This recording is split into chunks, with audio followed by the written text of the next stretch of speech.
जय हिंद साथियों, नमस्कार। एक बार आप सभी साथियों का फिर से स्वागत है आपके अपने YouTube चैनल एग्जाम गुरु सेंटर में। साथियों, आज का महत्वपूर्ण सेशन संबंधित है जी के जीएस से, जिसका ये पार्ट 8 है, जो आगामी होने वाले 24 अगस्त को सीआरपीएफ SCED एग्जाम की दृष्टि से अत्यंत महत्वपूर्ण है। साथियों, सेशन में 50 महत्वपूर्ण प्रश्न हैं। ये सारे प्रश्न कहीं ना कहीं कई बार पूछे जा चुके हैं। साथियों, अगर सेशन पसंद आएगा तो लाइक करके अवश्य जाइएगा। आप लाइक करेंगे, हम और अधिक मोटिवेट होंगे और आप सभी साथियों के लिए निरंतर वीडियो प्रोवाइड करने की कोशिश करेंगे। ठीक है साथियों, सेशन स्टार्ट करते हैं। देखते हैं पहला प्रश्न। पहला प्रश्न है, भारत में पंचायत का सदस्य बनने के लिए न्यूनतम आयु सीमा कितनी होनी चाहिए?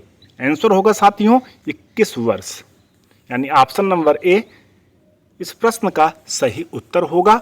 आगे बढ़ते हैं, अगला प्रश्न देखते हैं। जून से सितंबर के दौरान तैयार होने वाली फसलें क्या कहलाती हैं? आंसर होगा साथियों ऑप्शन नंबर ए खरीफ की फसलें कहलाती हैं। अगला प्रश्न है, स्वतंत्रता के बाद देशी रियासतों के एकीकरण का उत्तरदायित्व किसे दिया गया था? आंसर होगा option number B Sardar Vallabh भाई पटेल जी को। अगला प्रश्न है साथियों, नीरज चोपड़ा का संबंध किस खेल से है? ऑप्शन नंबर बी इसका आंसर होगा साथियों जैवलिन थ्रो से। अगला प्रश्न है, किस मुगल शासक ने सिख गुरु तेग बहादुर की हत्या करवा दी थी? आंसर होगा साथियों ऑप्शन नंबर बी औरंगजेब ने। अगला प्रश्न है, खुदाई से प्राप्त अशोक के अधिकांश शिलालेख किस लिपि में लिखे गए हैं? आंसर होगा साथियों ऑप्शन नंबर डी ब्राह्मी लिपि में लिखे गए हैं। अगला प्रश्न है, शुष्क सेल में क्या पाया जाता है? आंसर होगा option number A ammonium chloride. अगला प्रश्न है साथियों, भारत में प्रोजेक्ट टाइगर की शुरुआत किस वर्ष हुआ था? आंसर होगा 1973 ईस्वी में। ऑप्शन नंबर ए इस प्रश्न का सही उत्तर है साथियों। अगला प्रश्न है, भारत के राष्ट्रीय गीत वंदे मातरम को सर्वप्रथम कांग्रेस के किस अधिवेशन में गाया गया था? ऑप्शन होगा ऑप्शन नंबर ए, आंसर होगा ऑप्शन नंबर ए 1896 में। अगला प्रश्न है, निम्नलिखित में से किस शहर को 7 पहाड़ियों का नगर कहा जाता है? आंसर होगा ऑप्शन नंबर डी इटली की राजधानी रोम को 7 पहाड़ियों का नगर कहा जाता है। अगला प्रश्न है साथियों, किस देश का राष्ट्रीय चिन्ह कंगारू है? आंसर होगा ऑस्ट्रेलिया, जिसका राष्ट्रीय चिन्ह राष्ट्रीय पशु कंगारू है। अगला प्रश्न साथियों देखते हैं, सन 1923 में स्वराज पार्टी का गठन किसने किया था? Option number D Motilal Nehru ji और लाला लाजपत राय दोनों ने 1923 ईस्वी में स्वराज पार्टी का गठन किया था, यानी ऑप्शन नंबर डी इस प्रश्न का सही उत्तर होगा। अगला प्रश्न है, निम्नलिखित में से भारत का कौन सा क्षेत्र पुर्तगालियों का प्रथम व्यापारिक केंद्र था? आंसर होगा साथियों ऑप्शन नंबर सी गोवा। अगला प्रश्न है, संसद के 2 सत्रों के बीच अधिकतम अवधि कितनी हो सकती है? आंसर होगा ऑप्शन नंबर बी 6 मंथ यानी 6 माह। अगला प्रश्न है साथियों, ऋतुसंहार, कुमार संभव तथा रघुवंशम किसकी रचनाएं हैं? महत्वपूर्ण है साथियों, ऑप्शन नंबर डी कालिदास जी की महत्वपूर्ण रचनाएं हैं।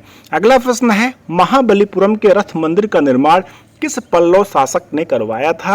आंसर होगा option number C Narasimha Varman ने। अगला प्रश्न है साथियों, birdie, eagle, bogey, par, tee, hole in one शब्द किस खेल से संबंधित है? आंसर होगा ऑप्शन नंबर बी गोल्फ से ये सारे शब्दावली संबंधित हैं। अगला प्रश्न है साथियों, घना पक्षी विहार किस राज्य में स्थित है? आंसर होगा ऑप्शन नंबर सी राजस्थान राज्य में स्थित है घना पक्षी विहार। अगला प्रश्न है साथियों, ओलंपिक खेलों में हॉकी को किस वर्ष शामिल किया गया था? आंसर होगा 1928 ईस्वी में, यानी ऑप्शन नंबर बी इस प्रश्न का सही उत्तर होगा। अगला प्रश्न है, राष्ट्रीय कैडेट कोर की स्थापना किस वर्ष हुई थी? आंसर होगा साथियों ऑप्शन नंबर बी 1948 ईस्वी में। अगला प्रश्न है, निम्नलिखित में से किस देश को नील नदी का उपहार कहा जाता है? आंसर होगा मिस्र, यानी ऑप्शन नंबर बी मिस्र को साथियों नील नदी का उपहार कहा जाता है। अगला प्रश्न है, राष्ट्रीय वायुसेना दिवस प्रत्येक वर्ष कब मनाया जाता है? आंसर होगा ऑप्शन नंबर बी 8 अक्टूबर को राष्ट्रीय वायुसेना दिवस मनाया जाता है? अगला प्रश्न है 38वीं पैरेलल रेखा किन दो देशों को बांटती है? आंसर होगा साथियों उत्तर कोरिया और दक्षिण कोरिया को बांटती है, यानी ऑप्शन नंबर ए इस प्रश्न का सही उत्तर होगा। साथियों त्रिपिटक जो बौद्ध धर्म का प्रसिद्ध ग्रंथ है यह किस भाषा में लिखा गया है? आंसर होगा ऑप्शन नंबर बी पाली भाषा में लिखा गया है। अगला प्रश्न देखते हैं, मुस्लिम लीग और भारतीय राष्ट्रीय कांग्रेस के बीच लखनऊ समझौता किस वर्ष हुआ था? आंसर होगा साथियों ऑप्शन नंबर डी सन 1916 ईस्वी में। अगला प्रश्न है होपमैन कप जो है साथियों इसका संबंध किस खेल से है? आंसर होगा ऑप्शन नंबर डी टेनिस से है। ये सारे प्रश्न साथियों महत्वपूर्ण है।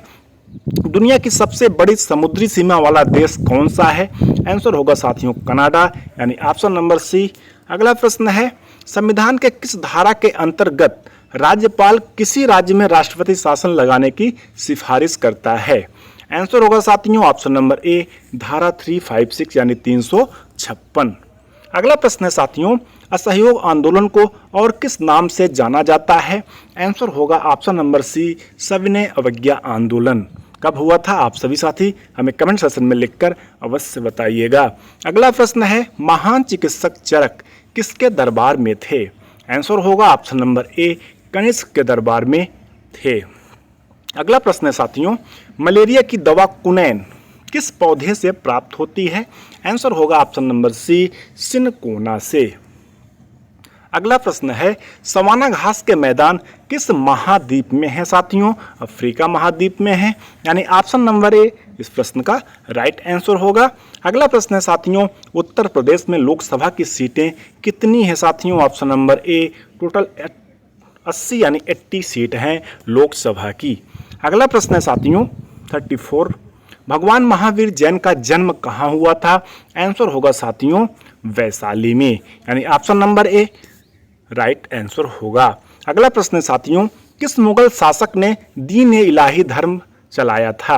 आंसर होगा ऑप्शन नंबर बी अकबर ने साथियों दीन ए इलाही धर्म चलाया था। अगला प्रश्न है भारतीय संविधान में पहला संशोधन कब किया गया? ऑप्शन नंबर ए 1951 में भारतीय संविधान में पहला संशोधन किया गया था साथियों।